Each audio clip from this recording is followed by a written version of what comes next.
नमस्कार, मैं संजय कुमार और आप देखना शुरू कर दिए हैं the star India. Uttar Pradesh, Bihar, Jharkhand और भारत की तमाम खबरें देखने के लिए आप सबसे पहले द स्टार इंडिया को सब्सक्राइब करें, क्योंकि द स्टार इंडिया तथ्यपरक सत्यपरक खबरें दिखाने का कार्य करता है। आइए आज चर्चा करेंगे कि बिहार में चल रहे धरना प्रदर्शन आंगनबाड़ी सेविका और सहायिका के द्वारा कहां तक पहुंचा हुआ है। क्योंकि जिस तरीके से आंगनबाड़ी सेविका और सहायिका ने पटना पहुंचकर मुख्यमंत्री नीतीश कुमार से अपने मानदेय में दोगुना बढ़ोतरी करने के लेकर धरना प्रदर्शन दी, वहीं देखा जाए तो तेजस्वी प्रसाद यादव के जन्मदिन के शुभ अवसर पर उनके कार्यालय का भी घेराव किया और उनके जन्मदिन के अवसर पर कहीं ना कहीं सरकार से अपने दोगुना मानदेय की में बढ़ोतरी करने की बात भी कही। लेकिन सरकार ने उनकी मानदेय में दोगुना बढ़ोतरी तो नहीं की है, लेकिन सरकार ने आश्वासन दिया कि आप धरना प्रदर्शन को बंद कर दीजिए और आप पुनः अपने घर जाइए और अपने सेंटर को खुला कीजिए, उसके बाद में हम बात करेंगे। वैसे में मेरे साथ जो आंगनबाड़ी संघर्ष समिति है उनके जो महासचिव हैं उनके द्वारा बात किया गया। हमारी टीम ने जब बात की तो मालूम चला कि उनका कहीं ना कहीं मीटिंग सरकार से फिक्स हो गई है। आगे वीडियो में हम जानेंगे कि मीटिंग में क्या क्या चर्चा होने वाले हैं, क्या क्या बात होंगे और किन किन बातों पर कहीं ना कहीं सरकार मुहर लगाएगी और किन लोगों से चर्चा होने वाले हैं। आंगनबाड़ी सेविका और सहायिका के द्वारा जिस तरीके से कहीं ना कहीं बिहार के 38 जिला में आंदोलन और उनके धरना प्रदर्शन बराबर किए जा रहे हैं और कहीं ना कहीं देखा जाए तो सरकार पर एक दबाव डालने का भी कार्य किया गया है। जिस तरीके से देखा जाए तो आज 2 महीने से अधिक समय हो गए हैं और लगातार उनके द्वारा धरना प्रदर्शन किया जा रहा है। वैसे में द स्टार इंडिया की टीम ने जब आंगनबाड़ी सेविका और सहायिका से बात की तो आंगनबाड़ी सेविका और सहायिका ने बोली कि हम लोगों तो अपने हड़ताल को, अपने जो धरना प्रदर्शन है उस धरना प्रदर्शन को स्थगित किए हैं। अभी तो बंद तो नहीं किए हैं, स्थगित किए हैं कुछ दिनों के लिए। अब स्थगन एडजॉन उनका कुछ समय के लिए है, कुछ सप्ताह के लिए है, कुछ महीनों के लिए है। सरकार को एक कहीं ना कहीं अल्टीमेटम दिया गया है कि सरकार इन पर कब मुहर लगाएगी, सरकार क्या कुछ विचार कर रही है। वैसे में द स्टार इंडिया की टीम ने आंगनबाड़ी की जो संघर्ष समिति है उनके नेता से बात किए, उनके सचिव से बात किए, तो क्या कुछ आउटपुट आया है वीडियो में आगे समझिएगा। जो मानदेय है उसमें दोगुना बढ़ोतरी किया जाए, इस बात को बराबर ये लोग इसलिए बोलना चाह रहे हैं क्योंकि तेजस्वी प्रसाद यादव ने 2020 के बिहार विधानसभा चुनाव में इस बात का जिक्र किया था कि जब हमारी सरकार, महागठबंधन की सरकार आएगी तो हम इनके जो सेविका और सहायिका है उनके मानदेय में दोगुना बढ़ोतरी करेंगे। वैसे देखा जाए तो बिहार में केवल आंगनबाड़ी सेविका और सहायिका का ही मामला नहीं है, आशा वर्कर हो उनका भी मामला है, आंगनबाड़ी सेविका और सहायिका हो उनका भी मामला है, पीडीएस डीलर की बात हो उनका भी मामला है। देखा जाए तो लगातार इनके द्वारा धरना प्रदर्शन दिया जा रहा है। पीडीएस डीलर भी किस तरीके से सरकार के सचिव के साथ बातें कर रहे हैं, मीटिंग रख रहे हैं और कहीं ना कहीं आशा वर्कर भी। और कहा जाए कि तीनों जो स्कीम है यह सेंटर स्पॉन्सर्ड स्कीम है, केंद्र प्रायोजित स्कीम है और केंद्र प्रायोजित स्कीम में कुछ भाग जो होता है आर्थिक रूप से हो सरकार इसको करती है, केंद्र सरकार, और कुछ भाग इसको राज्य सरकार करती है और प्रशासनिक तौर पर देखा जाए तो राज्य सरकार इसको संचालित करने की पूरी जिम्मेदारी लेती है। लेकिन आज जिस तरीके से मांगे चल रहा है, जिस तरीके से इनकी धरना प्रदर्शन बड़े स्तर पर दिखाई दे रहा है, उसको यदि आप देखे होंगे तो आप पटना में जिस तरीके से इनकी हुजूम जुटा था उस हुजूम को देखकर बता सकते हैं कि कितनी बड़ी तादाद में ये लोग एकजुट हो गए। और इन लोगों का सीधे तौर पर कहना है कि यदि सरकार हमारी बात को नहीं मानती है, सरकार यदि हमारी बात को नहीं सुन पाती है तो आने वाला समय में हम कहीं ना कहीं सरकार को गिराने का भी काम करेंगे। लेकिन सरकार इनकी बातों को मान गई है, सरकार इनकी बातों को सुन गई है, सरकार इनके द्वारा कोई अब गिराने की तैयारी नहीं है क्योंकि अब इनकी बात भी सरकार से हो गई है। इनका मांग है कि हमें राज्य कर्मचारी घोषित कर दिया जाए, हमारी मानदेय जो है दोगुना बढ़ोतरी कर दिया जाए या फिर अस्थायी रूप से 25,000 और 18,000 का जो इन लोग सेविका और सहायिका मांग कर रहे हैं उन पर सरकार कहीं ना कहीं मुहर लगा दे। मुख्य रूप से यही मांगे हैं।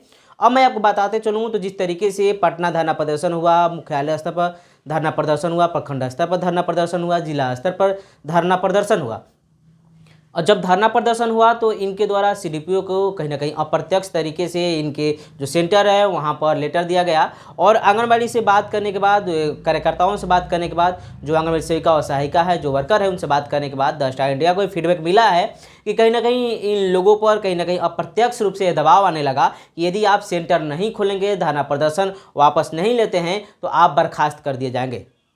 बर्खास्त कर दिए जाएंगे इसका मतलब ये हुआ कि आपको पद से विमुक्त कर दिया जाएगा, आपको पद से हटा दिया जाएगा। आप समझ सकते हैं कि निलंबित करना होता है एक निश्चित समय के लिए, कुछ महीनों के लिए, कुछ साल के लिए, लेकिन बर्खास्त पूरे आप अपने कार्यकाल के लिए हो सकते हैं। जितने आपका 60 वर्ष का या फिर जो भी 50 वर्ष का टाइम टर्नर है, इसमें बहुत सारी जो जिस तरीके से सरकार ने प्रोविज़न दिया है उन सभी को कहीं ना कहीं प्रतिबंधित करते हुए आपको पद से मुक्त कर दिया जाएगा, पद विमुक्त कर दिया जाएगा। तो आप समझ सकते हैं कि इससे किस तरीके से ये बर्खास्त किए जाने लगे, इनके ऊपर सस्पेंशन ऑर्डर जारी होने लगा। तब जाकर इन लोगों ने कहीं ना कहीं कहा कि जिस तरीके से धरती से यदि हमारा पाँव से यदि हमारी धरती ही गायब हो जाए तो फिर हम कहाँ खड़े होकर अपने धरना प्रदर्शन को साबित करेंगे। तो इन लोगों ने इसीलिए इस धरना प्रदर्शन को वापस लिया और वापस लेने के बाद सरकार से वार्ता इनको मैं आपको बताते चलूँ तो अगले आपको 22 दिसंबर को होने वाली है। सबसे बड़ा अपडेट, ब्रेकिंग न्यूज की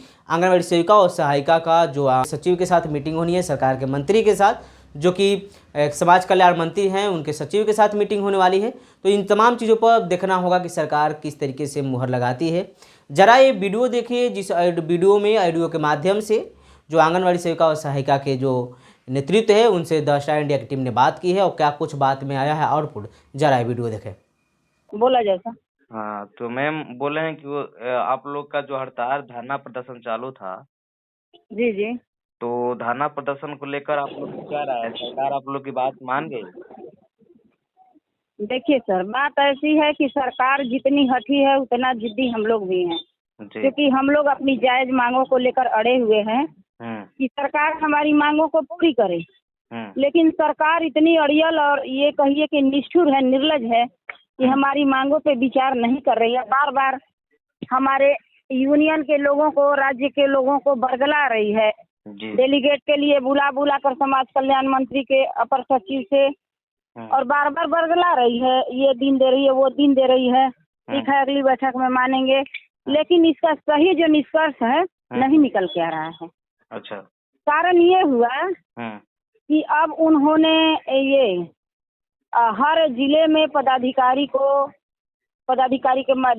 डीएम के माध्यम से, डीपीओ के माध्यम से, डीपीओ द्वारा सीडीपीओ के माध्यम से हम लोगों पर एक तरह से अत्याचार होने लगा और चयन मुक्ति का मतलब बर्खास्तगी का लेटर निकलने लगा। अच्छा अच्छा। जिसके कारण हमारे जिले की सेविकाएं, हमारे ही जिले की नहीं, अदर जिले की भी, सिवान है, सहरसा है, पूर्णिया है, खगड़िया है, आदि जिलों की सेविकाओं ने डर के मारे कुछ ने अपना ये चयन मुक्ति के डर से अपना ले लिया, हड़ताल वापस ले लिया। अच्छा। कारण ये हुआ कि अब मान लीजिए जिस धरातल पे हम खड़ा हैं, अगर मेरे पैर के नीचे से धरती खिसकने लगे तो जाहिर सी बात है कि हम डगमगाने लगेंगे। तो जो लीडर टाइप के हैं, मैं जिला सचिव हूँ, राजकुमारी देवी मेरा नाम है, रोहतास जिले से। मेरे यहाँ तो ऐसी बात नहीं थी, लेकिन मेरे जिले में कुछ सेविकाएं जैसे शिवसागर हुआ, करगहर हुआ, डिहरी, अकुड़ी बोला, इन सारे प्रखंडों में धीरे धीरे करके सेविकाएं डगमगाने लगी। तो मैं ऐसा की हूँ कि ये अपना चयन मुक्ति के हिसाब से इन लोगों के डर से एक लेटर दे दी हूँ कि हम अपना हड़ताल वापस लेते हैं। लेकिन पुनः हमने योगदान भी ये हड़ताल में फिर चली गई कि हम लोग हड़ताल में रहेंगे, क्योंकि हमारा 22 तारीख को जो है हड़ताल नहीं, 22 तारीख को कैबिनेट की बैठक है पटना में। अच्छा। जिसमें हमारे राज्य महासचिव रहेंगे, राज्य सचिव, राज्याध्यक्ष रहेंगे और जिले से भी हम लोगों को बुलाया जाएगा, जो लीडर है जिले के। तो इसको लेकर हम लोग ने हड़ताल वापस लेकर और पुनः अपना जो है हड़ताल पे चले गए। अच्छा। यही कारण है। अच्छा। यानी अभी आप लोग का जो हड़ताल है वो स्थगित है? जी, स्थगित कर दिया है कुछ दिनों के लिए। जैसे ही 22 तारीख को निर्णय हो जाता है तो 23 से एकदम हम लोगों का धड़ल्ले से सेंटर चलने लगेगा। लेकिन अभी 22 तक हम लोग स्थगित कर दिए हैं। यानी 22 तक आप लोग को सरकार से मीटिंग होने वाला है सचिव से, उसके बाद में जी क्या जी आउटपुट होता है उसके अनुसार कार्य किया जाएगा। जी, जैसा आदेश, दिशा निर्देश मिलेगा हम लोगों को वैसा हम लोग करेंगे। अच्छा। अभी सेंटर आप लोग का ओपन हो रहा है या फिर क्लोज ही है? नहीं सर, अभी तो ओपन किसी का नहीं हो रहा है। कहीं कहीं सेविकाएं एका दुक्का कर रही हैं, वो भी चोरी छिपे की, मतलब कोई जाने नहीं, ऐसा है। लेकिन अभी हम सबको मना किए हैं कि अभी कोई भी कुछ भी काम नहीं करेंगी जब तक से कि हम लोगों का 22 को निर्णय नहीं आता है। अच्छा, केवल स्थगित तक हुआ है, सड़क पर नहीं दिखाई दे रहे हैं, बाकी सब सेंटर अभी बंद है। नहीं नहीं सर, नहीं सड़क पे नहीं दिखना है, क्योंकि जो अल्टीमेटम है, जो हम लोग का गाइडलाइन है, उसको तो फॉलो करना है ना सर।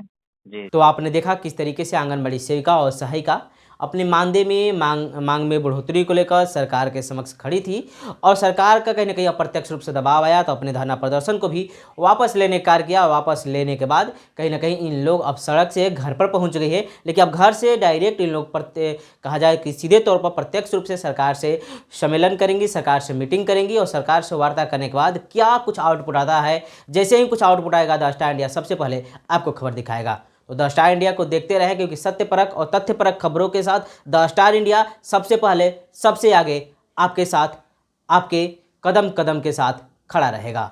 मेरे को दीजिए इजाज़त, धन्यवाद।